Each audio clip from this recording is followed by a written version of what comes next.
నమస్తే. సనాతన ధర్మం ప్రకారము నాకు తెలిసిన సత్యం, భార్యకు భర్త, భర్తకు భార్య, కష్టం నష్టం ఇద్దరు పంచుకుంటూ ముందుకు నడుస్తూ మీ పిల్లలకి ఒక మంచి బాటలో నడిపించమని ప్రతి ఒక్క కుటుంబాన్ని మనస్ఫూర్తిగా కోరుకుంటున్నాను. ఈరోజు ఒక విచిత్రమైన కేసు నా ముందుకు వచ్చింది. ఇది నాకు చాలా బాధాకరంగా కూడా ఉంది, కానీ చెప్పాల్సింది. ఇలాంటి పనికిమాల స్త్రీలు జుట్టు పట్టి బయటికి గుంజుతే తప్ప స్త్రీమూర్తికి విలువ రాదు. నేను చెప్తున్నాను. మాదాపూర్ డివిజన్ కృష్ణా కాలనీ, అబిస్పేట కాడ కృష్ణా కాలనీ. ఇందులో నేను కృష్ణా కాలనీకి సంబంధించిన స్త్రీమూర్తులను కూడా ఒకటే అడుగుతున్నాను. మీ కళ్ళ ముందు మీ ఇంటి పక్కల ఇలాంటి వేస్ట్ పేరు భర్తను కాదని భర్త తెచ్చిన ఆస్తి భర్త కొన్న ఇంట్లో ఉంటూ ఎంజాయ్ చేస్తూ భర్తని బయటికి నెట్టి భర్త మీద అక్రమణ కేసులు పెడుతుంటే మీరు ఎలా చూస్తూ ఉన్నారు? మీరు ఎందుకు ఆమెను ఎదిరించలేకపోతున్నారు అన్నదే ప్రజలని నేను వేసే ప్రశ్న. నేను ప్రతి ఒక్కరికి మళ్ళా చెప్తున్నా, మీ కళ్ళ ముందు అన్యాయం జరిగితే ఎదిరించండి, అమ్మాయికి జరిగితే ఎదిరించండి, అబ్బాయికి జరిగితే ఎదిరించండి. సమాన హక్కు సమానంగా ఉంటుంది. ఈ మధ్య పోలీస్ డిపార్ట్మెంట్ కూడా నేను మళ్ళా మిమ్మల్ని ఒకటే కోరుకుంటున్నాను. పోలీస్ డిపార్ట్మెంట్లో నేను ప్రతి ఒక్క అధికారిని కూడా మీ కాడకు వచ్చిన కేసు నిజమా అబద్ధమా తెలుసుకొని మీరు శిక్షించండి అయ్యా. మీరు చేసే పనులకి ఈరోజు నిండు జీవితం రోడ్డు మీద పడుతుంది. ఒక్కసారి ఆలోచిస్తున్నారా?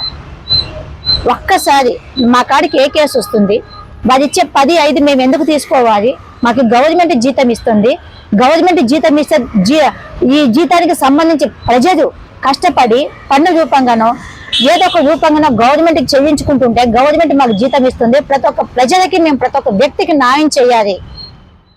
దొంగలు మా కాడికి వస్తే వీడు దొంగోడా మంచోడా ఆలోచించి ముందు వచ్చిన కూడా దొంగోడికి శిక్షించాలన్న ఆలోచన ఏ వ్యక్తికి అయితే అధికారికి ఉంటుందో అప్పుడే మన ప్రపంచం కానీ మన భారతదేశం బాగుపడుతుంది అన్నదే మా ఆలోచన.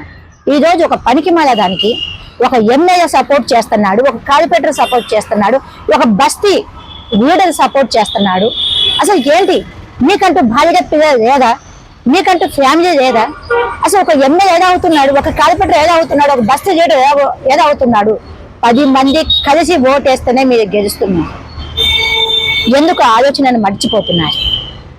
ఎదగా బురగా ఉండి తన సంసారాన్ని పక్కన పెట్టి మీ ముందు అందాలు సందాలు ఒలగబోసే లేడీస్కి మీరు ఎందుకు లొంగిపోతున్నారు అన్నదే నా ప్రశ్న. నేను ప్రతి ఒక్క లీడర్ని అడుగుతున్నా, నేను ప్రతి ఒక్కరిని అడుగుతున్నా, ఎందుకు మీరు లొంగిపోతున్నారు? నేను స్త్రీలకు కూడా మళ్ళీ చెప్తున్నాను, ఇలాంటి పనికి మాల వారు చేసే పనులతో స్త్రీలకు విలువ లేవు. ముందు మీ కళ్ళ ముందు ఇలాంటి స్త్రీలు ఉంటే గిన జుట్టు పట్టి రాయి కొట్టండి, చేసే తప్పులు వాళ్ళకి తెలపరచండి. అప్పుడే మన ప్రపంచం బాగుపడుతుంది. ఈరోజే కథ మొదలైంది. రేపటి నుంచి చూస్తా ఎవరు వస్తారో ఆమె సైడ్ నుంచి, ఎవరు సపోర్ట్ చేస్తారో. మేము సైతం స్త్రీ శక్తి సంఘం నుంచి ఇలాంటివన్నీ జరగడానికి ఎటువంటి సమయం కానీ ఎటువంటి టైం కానీ మేము ఇవ్వము.